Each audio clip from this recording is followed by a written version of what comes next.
भूमि सर्वेक्षण में लगातार, चाहे छोटा गांव हो बड़ा गांव हो, कोई भी जाति के लोग हों, हर लोग परेशान हैं। इस पर कहीं से कोई प्रतिनिधि ने अभी तक ध्यान दिया। आपकी आवाज़ उठी, हलचल मचा है, अब आगे क्या होगा? सर्वे के हम खिलाफ नहीं हैं, लेकिन सर्वे के लिए होना चाहिए। सर्वे लूट के लिए नहीं होना चाहिए। हमने 1 साल पहले भी माननीय मुख्यमंत्री से मिलकर कहा था कि जिस नक्शे के बुनियाद पर आप सर्वे करा रहे हैं, मैप ठीक नहीं है। तो जब मैप ठीक नहीं रहेगा तो सब जो रैयत है, जमीन के मालिक हैं, उनका चौहद्दी बदल जाएगा, रकबा बदल जाएगा, और यही काम हो रहा है। तो हमने माननीय मुख्यमंत्री जी से कहा था कि आप बिहार के सर्वा हैं, आप सर्वे में नक्शा का सुधार पहला काम करिए। दूसरा काम कि कैंप कार्यालय में किसानों को मत बुलाइए, आप गांव में कैंप को भेजिए। और गांव में जब कैंप जाएगा तो वहाँ किसान को पहले खबर कर दीजिए, वो अपना कागज पत्तर लेके जुटेंगे। और मेरा दावा है कि अगर कोई जमीन में झंझट है तो उस कागज को अलग कर दीजिए, लेकिन 99% जमीन वहाँ क्लियर हो जाएगा। गांव में कौन जोत रहा है? हाँ, अगर आम गरमजरुआ जमीन है, हिंद कैसरे का जमीन है, उसको आप निकाल लीजिए। जो जमीन कम से कम गांव में पूरा जहानाबाद जिला, अरवल जिला, गया जिला में नहीं है, हो सकता है का जगह मिल जाए। लेकिन जो मालिक जमीन है, तो जमींदारों ने अपने समय में उसको रईतों के साथ बंदोबस्त किया है। बहुतों के पास हुक्मनामा है, रिटर्न जमाबंदी है, और कहीं कहीं तो सरकारी रसीद भी कटते रहा है। तो उस जमीन से छेड़छाड़ मत करिए, वो रईतों का जमीन है। और रैयत में गलतफहमी में कोई मन न रहे।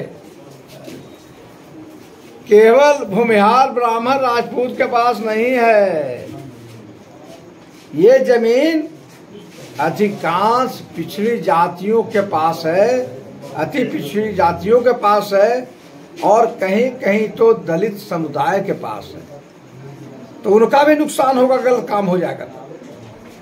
बकास्त का जमीन, तो बकास्त के जमीन में लोगों को पढ़ना चाहिए। स्वामी सहजानंद का आंदोलन किस बात के लिए हुआ? स्वामी सहजानंद का आंदोलन बकास्त जमीन रईतों को लौटाने के लिए हुआ। बकास्त जमीन का क्या था जमींदारों के समय में रूपरेखा?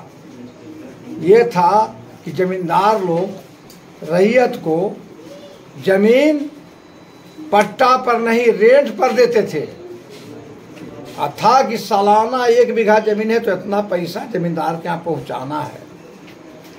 तो पहले जो व्यवस्था था सिंचाई का, आप जानते हैं, वर्षा आधारित खेती। पटवन का जरिया क्या था? अमीर आदमी के पास रहट, और गरीब आदमी के पास लाठा कुड़ी। तो उससे उपज होता नहीं था। तो रेट देने में किसान जब विफल होता था तो जमींदार उस जमीन को फिर छीन लेता था।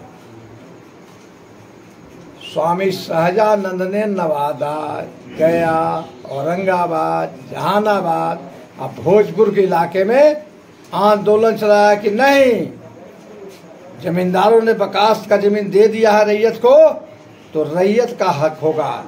स्वामी जी ने हल चलाया है बकास्त के भूमि पर। लोग भूल जाते हैं, आप गूगल से निकाल के देखिए। हाँ, सरकार ने एक फैसला कर दिया कि बकास्त भूमि सरकारी राजस्व विभाग की भूमि हो जाएगी। इसका रैयतीकरण करेंगे। हमने माननीय मुख्यमंत्री से मिलकर के पत्र भी दिया, एक एक ब्यौरा, एक एक पॉइंट लिख के दिया, और कहा कि रैयती कराने का जो प्रक्रिया है उसको 16 सरलीकरण कर दीजिए। बकास्त का जमीन किसान का है, और किसान का रहेगा। लेकिन इसको अगर आप रैयतीकरण करना चाहते हैं तो अभी जो प्रोसेस है रैयतीकरण का वो बहुत कठिन है।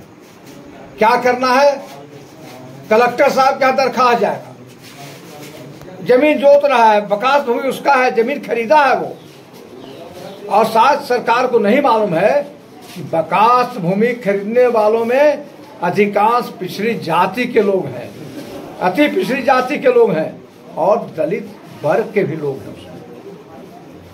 तो प्रोसेस जो उसका है इतना कड़ा है, कलेक्टर साहब का दरखास्त जाएगा एसडीओ साहब के यहाँ, डीसीएलआर साहब के यहाँ, और फिर दरखास्त जाएगा सीओ साहब के यहाँ, और सीओ साहब भेज देंगे कर्मचारी साहब के यहाँ।